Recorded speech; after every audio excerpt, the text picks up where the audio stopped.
I'm on the east side of Cemetery Hill here at the Gettysburg battlefield, and in this episode I wanted to take the time to tell the story of some of the individual soldiers who gave their lives here for the Union. We don't know all their stories, but we do know many of them, and there's a fantastic book that I got years ago when I was a kid called Killed in Action. It's eyewitness accounts of the last moments of 100 Union soldiers at the Battle of Gettysburg. So we're going to travel around the battlefield a little bit today and share some of their stories from the book.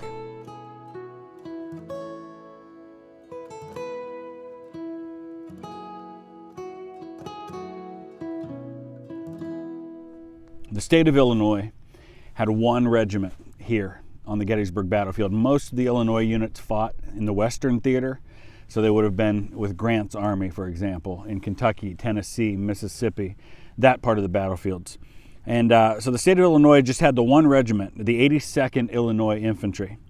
Corporal John Ackerman of Company K is the only member of that unit who has a grave marker in the National Cemetery from the 82nd Illinois with a name on it. And so an officer in the 82nd relayed the following story about what happened to Corporal Ackerman. He said, "Early morning hours on the second day were spent in comparative quiet, each army in full view of the other, and each waiting for the other to begin the fight. The rebels, however, who had possession of the town, had filled the houses standing on the outskirts of town, just below Cemetery Hill, with sharpshooters for the purpose of picking off our officers, whom they could easily spy standing or walking about on the hill. This had become quite troublesome, and General Schurz requested that Colonel Salomon send a detail of about 100 men to dislodge the sharpshooters. I had the honor to command that detail, which was made up of volunteers, and stormed those houses, driving out the sharpshooters and keeping possession of the houses the balance of the day. In making up this detail, an incident happened which I shall surely remember as long as I live, and I cannot refrain from referring to it this time. Brave John Ackerman, a private in my company, who on every previous occasion was the first to respond when volunteers were asked for to engage in some daring work, did not come to the front on this occasion. I was surprised at this action and stepped over to speak to him about it. He said to me, 'Captain, I cannot go with you this time. I feel as though something terrible is going to happen to me today.' He looked pale and despondent. Believing that he did not feel well, I left him after saying a few encouraging words to him. Within an hour after I left him, Ackerman was killed, a rebel shell cutting off more than half of his head. His remains were buried on Cemetery Hill, close to where he was killed. It is singular that he is the only one of our regiment killed at Gettysburg whose name appears on any headstone in the National Cemetery. The captain was mistaken in one respect," the book goes on to say. Another 82nd soldier, Ernst Walaschek, is buried in the Illinois plot of that cemetery. Ironically, one of the houses cleared that morning may have been that of John Lewis McClellan and Catherine Freiberger McLean, a brick double house where 24 hours later occurred the death of Mary Virginia Wade, the only civilian killed in the Battle of Gettysburg.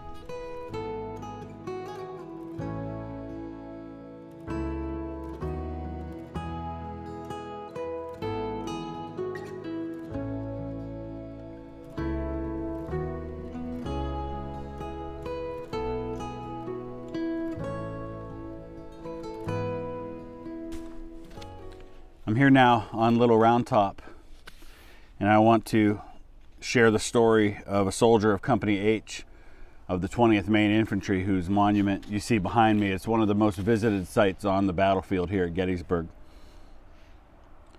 And this is actually a story that comes directly from none other than Joshua Lawrence Chamberlain himself. It says, "The uncommon honor of promotion on the deathbed took place during the hot late afternoon of July 2nd when Colonel Joshua Lawrence Chamberlain's intrepid regiment helped to hold the Army of the Potomac's left flank at Little Round Top against repeated assaults by portions of Evander Law's brigade of Hood's division of the Army of Northern Virginia. The colonel reminisced that during a pause in the fighting, the 20th moved down to the slope of the rocky ridge to care for the wounded and dying, so that they might be carried out of harm's way. This is what Chamberlain writes. In this lull, I took a turn over the dismal field to see what could be done for the living, in ranks or recumbent, and came upon a manly form and a face I well remembered. He was a sergeant earlier in the field of Antietam and Fredericksburg, and for refusing to perform some menial personal service for a bullying quartermaster in winter camp, he was reduced to the ranks by a commander who had not carefully investigated the case. It was a degradation, and the injustice of it rankled in his high-born spirit. But his well-bred pride would not allow him to ask for justice as a favor. I had kept this in mind for early action. Now he was lying there, stretched on an open front where a brave stand had been made, face to the sky, a great bullet hole in the middle of his breast, from which he had loosened the clothing to ease his breathing, and the rich blood was pouring in a stream. I bent down over him. His face lightened, his lips moved, but I spoke first. My dear boy, it has gone hard with you. You shall be cared for. He whispered, Tell my mother I did not die a coward. It was the prayer of homebred manhood poured out with his lifeblood. I knew and answered him, You die a sergeant. I promote you for faithful service and noble courage on the field of Gettysburg. This was all he wanted. No word more. I had him borne from the field, but his high spirit had passed to its place. It is needless to add that as soon as a piece of parchment could be found after that battle, a warrant was made out promoting George Washington Buck to sergeant in the terms told him, and this evidence placed the sad, proud mother's name on the rolls of the country's benefactors. Chamberlain wrote that the dead were gathered, quote, from the sheltered places where they had been born and buried on the southern side of the crest behind their line of battle. Rude headboards made of ammunition boxes marked each grave, and bore, rudely but tenderly carved, the name and home of every man. The 20-year-old Buck from Linnaeus, Maine, was surely among those so carefully interred. The bodies of the Maine men were eventually removed to the National Cemetery at Gettysburg, where several of them today are marked unknown. The carefully cut headboards in some instances must have gone unheeded or were lost or destroyed. The remains of Sergeant Buck, if not removed to his home state by a relative or friend, might well occupy one of these identified graves.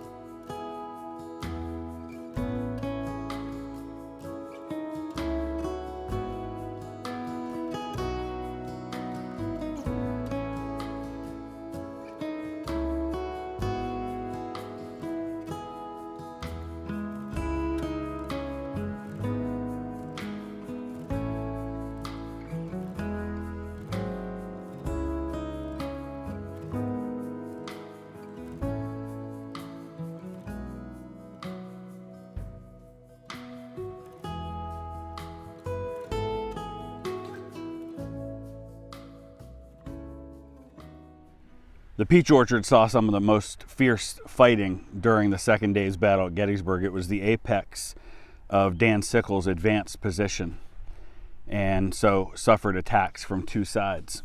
There's a couple of stories that I'd like to share from the fighting at the Peach Orchard. One concerns Private Albert Frost of Company K of the 3rd Maine Infantry, which was a part of the 1st Division of the 3rd Corps. Private Frost, one of 29 men of the 3rd Maine killed or mortally wounded between July 1st and July 3rd, was a single man from Winthrop, Maine.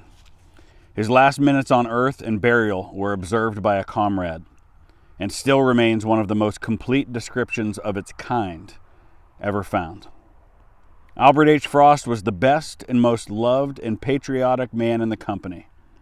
In the Battle of Gettysburg, the 3rd Maine's position was in the Peach Orchard, in the first line of battle, when we were ordered, 214 men and 100 sharpshooters, to go over the Emmitsburg Road and down across a road to the woods in front of our line of battle, about 1/2 mile.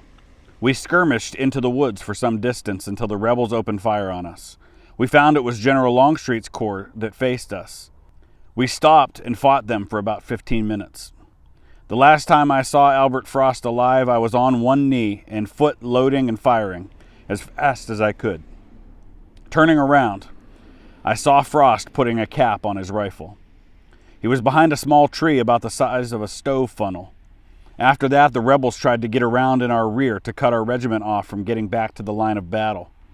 The next thing I heard was the old general's order to fall back and double quick to the peach orchard.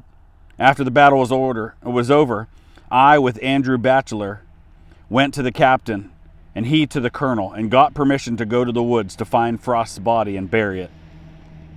At that time, there were 48 of our men lying on the battlefield, with this being the 2nd day of July, 1863. We found him face down, and with many others, the flesh eaten in that hot climate by maggots, but not so bad that we could not recognize him. When we went to bury him, all we could find to dig a grave was an old hoe in a small building. The bottom of the grave was covered by empty knapsacks, and then we laid our beloved brother and covered him with another knapsack, and over all put as much earth as we could find. The grave was dug at the foot of a large tree. We then found a piece of hardwood box cover and cut his name on it with a jackknife and nailed it to the tree at the head of his grave. He had been shot in the groin and bled to death in a short time. The rebels soon stripped him of everything he wore but his shirt and pants. His coat, his hat, his socks, his shoes, all gone. Frost died sometime just after noon on the 2nd day of July in an area known as Pitzer's Woods. His unit endured casualties of 20 killed, 9 mortally wounded, and approximately 52 wounded in action. Their colonel was Moses B. Lakeland.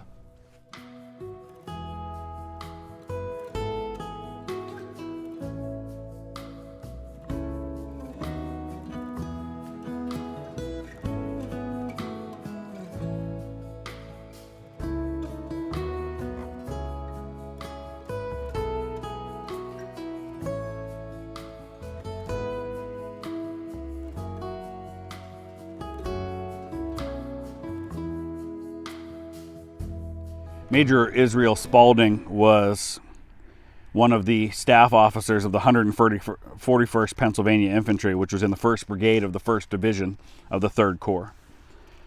His name was Israel Putnam Spaulding. He was born in Athens, Pennsylvania on January 22, 1825. He was engaged in farming and business with his father, Robert Spaulding, at the time of his enlistment in 1862. His wife was Ruth Cooley, who he had married in December of 1852. At the formation of the regiment, Spaulding was elected major and grew into a good officer who had the respect and confidence of his men and his superiors. In his last letter, which was written shortly before the Battle of Gettysburg, he epitomized his beliefs. Quote, "The enemy are now in my native state, and I shall not fail in my duty to the flag we follow, nor disgrace the uniform I wear." In 1885, the historian of the 141st commented on the final days of Major Spaulding's life, a life stripped from him on July 2nd near a peach orchard 2 miles south of Gettysburg. As has been related, he was wounded twice. One ball striking his thigh as he was being helped from the field, another broke his ankle, and he was left in the hands of the enemy. All night he lay upon the battlefield amid the dead, the dying, and the wounded, entirely helpless from his wounds, which were indescribably painful. The next day, Colonel Humphreys of the 18th Mississippi Regiment, and actually it was the 21st as it turned out, who held the ground, ordered him carried to the rear where a surgeon dressed his wounds and set a pail of water to keep the bandages wet. The soldiers of the enemy treated him very kindly. On Sunday, the ankle was found so badly shattered that the leg was amputated below the knee. A week was spent in loneliness and pain. The enemy had been driven back and friends were ministering to his wants, but they were strangers. On the 10th, he writes in his diary, "I was gratified today more than I can express by the sight of a familiar face, the first I have seen since I was hurt. It was James McFarland. God only knows how much good it did for me to see him. He was looking for me and brought several little things that were very acceptable. I shall not soon forget his kindness." The next day, Israel's brother Hanson, Dr. Ladd, and others from Towanda reached the field. He was lovingly and faithfully ministered to until his death, which occurred on Tuesday, July 28th, in the 39th year of his age, leaving a wife, 2 sons, and a daughter. His remains were brought to White Sox, where on Sunday, August 2nd, a large concourse of citizens assembled with sympathizing hearts, while the last rites were solemnized, and there in the churchyard cemetery, his soldier comrades entombed that form which in life had stood with them in the field of battle strife. And then it closes with these words: "There are paleness and weeping and sighs below, for our faith is faint and our tears will flow. But the harps of heaven are ringing, glad tidings come to greet him, and hymns of joy are singing, while old friends press to meet him."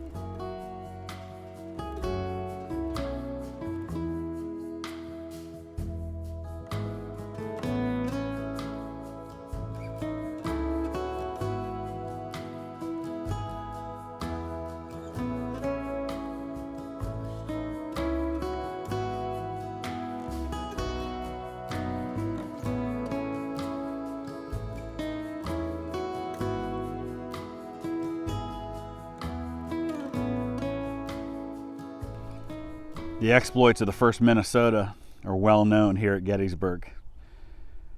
They suffered the highest casualty rate of any Union unit that day, on July 2nd, when they charged into an open field to slow down an entire brigade to buy time for Winfield Scott Hancock to bring up reinforcements. I've told their story before. I won't share the entire story again, but I do want to share the story of Private Augustus Koenig of Company B of the 1st Minnesota. During an early evening July 2nd attack into Nicholas Cadori's thicket, when the 1st Minnesota suffered over 70% casualties, Private Koenig, 31, who had been wounded previously at Bull Run, was shot. He died later that night or the next day at a field hospital on the farm of Nathaniel Leitner, which sat below Powers Hill along the Baltimore Turnpike, a couple miles south of Gettysburg. A member of the regiment conveyed the sad fortunes of Augustus Koenig many years afterward. During the artillery bombardment prior to 3 o'clock p.m. on July 3rd, Private Charles Mueller said, "I do not know how many pieces were in action, but I think that we must have had about 300 or 400 reports every minute, and sometimes it was just a continual roaring. There was a man of our regiment lying up in the corner of the fence dead, and some men went there to bury him. And after they got through and left and were gone about 15 yards, a cannonball struck the grave and strewn the ground all around. His name was Koenig, but he was mostly known by the name of Beer Keg because he was a brewer by trade and was about as thick as a log, but he was a very good soldier. In 1897, when we were down at Gettysburg, I asked Mr. Leitner if he did find some of the balls that were fired on that day, and he said they were so thick that a man could not walk over it without stumbling on some. And Mr. Leitner told me that all the dead were buried on his farm were still resting on the grounds, and none of them had ever been taken up." And so the author writes, "This poses an interesting question. Are Private Koenig and the others still interred on that old farm? There's no doubt that a number of Northern soldiers and many Confederate bodies were never recovered or accounted for. If so, Private Koenig deserves a better fate."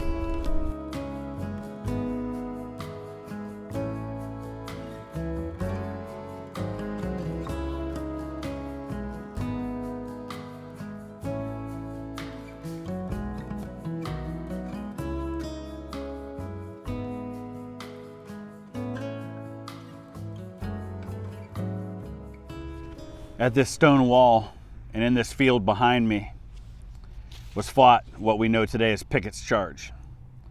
Behind me is the field where General Pettigrew's troops would have attacked, the left wing of Pickett's Charge, as it's known. And it was here at this stone wall that the men of the 125th New York made their stand on July 3rd. Just as the last of James Pettigrew's exhausted Confederate infantry regiments were breaking up amidst the terrible musket fire of Alexander Hayes' division along Cemetery Ridge, Chaplain Ezra Simons of the 125th reminisced on what occurred next. "When the rebel line broke, our color sergeant Harrison Clark sprang over the wall and bore the flag proudly down the slope to the fence skirting the Emmitsburg Road. In the shelling that preceded the charge, among others killed was John DeFriest, who was a near relative of this writer, one who had passed with his brother and his captain, Ephraim Wood of H Company, through the rebel lines investing Harper's Ferry. Bravely standing behind that historic stone wall was the captain just named, who scorned the defense of even a low field-marking fence, and with needless boldness faced death. And death came. A bullet pierced his abdomen, and he was borne from the field to the hospital at Rock Creek, there the next day to die. Willard Green of H Company saw him at the moment he was struck.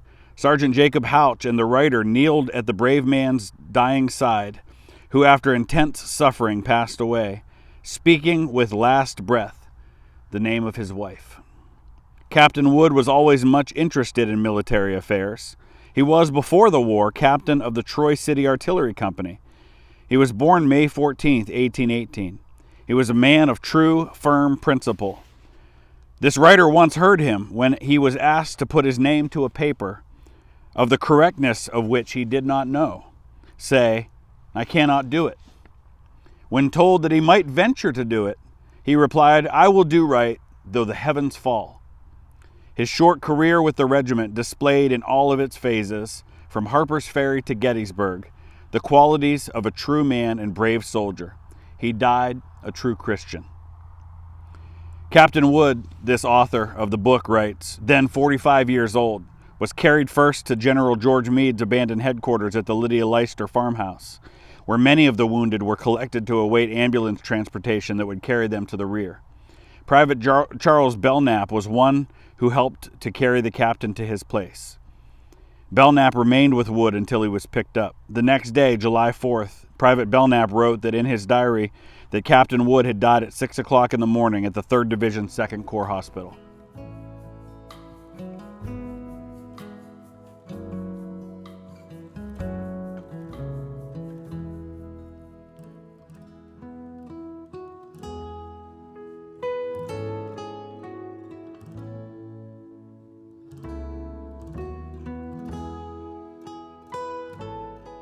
Standing now on McPherson's Ridge. Behind me are the woods where the Iron Brigade fought. And a memoir written many years after the Civil War. A hospital steward of the 19th Indiana relived the bravery and death of one of its color guards during their hard fighting which occurred on July 1st, just in front of the Lutheran Theological Seminary, slightly northwest of Gettysburg. This soldier, Henry Marsh, said that his regiment, quote, held its position for a long time, but it was several times driven back through the groves and fields down to the base of Seminary Ridge. During one of those retreats, Marsh recollected, and this is what he said, when the regiment was ordered to fall back, someone said to Captain W. W. Macy, "The flag is down." He answered, "Go and get it." The reply, with an oath, was, "I won't do it." Captain Macy then ran back, was assisted by 2nd Lieutenant Crockett East of Company K in putting the flag in the shuck when Lieutenant East was shot dead, bearing it to the earth. Captain Macy was carrying the flag from the field when Sergeant Major Asa Blanchard came up and demanded it. Macy said, thinking that Blanchard would act rashly, "No, there's been enough men shot with it." Blanchard then appealed to the colonel, who said to Macy, "Let him have it." As soon as Blanchard received it, he tied the shuck around his body, unfurled the flag, and began waving it at the rebels, crying out, "Rally, boys, rally!" At once, he was shot in the groin, the artery being cut. W.M. Jackson, who was next to him, said the blood came in a gush. Blanchard said, "Don't stop for me. Tell my mother that I never faltered." Captain William H. Murray took the shuck from Blanchard's body, sheathed the flag again, and started to carry it off, knowing that to do so was almost certain death. Just then, Burr Clifford of Company F came up and took the flag. The author then notes, Sergeant Major Blanchard's life must have ebbed quickly. He surely bled to death in minutes, and his body may have been buried by the Confederates between July 1st and July 4th, or it could have decomposed quickly in the heat, waiting for Union burial squads to find it days after the Southern Army left Adams County. Many eyewitnesses stated that a large number of the dead who were left in rebel hands, including their own, were not interred until the Federal Army began its cleanup of the battlefield. Blanchard's present gravesite is not known to the author, nor are many others in this book.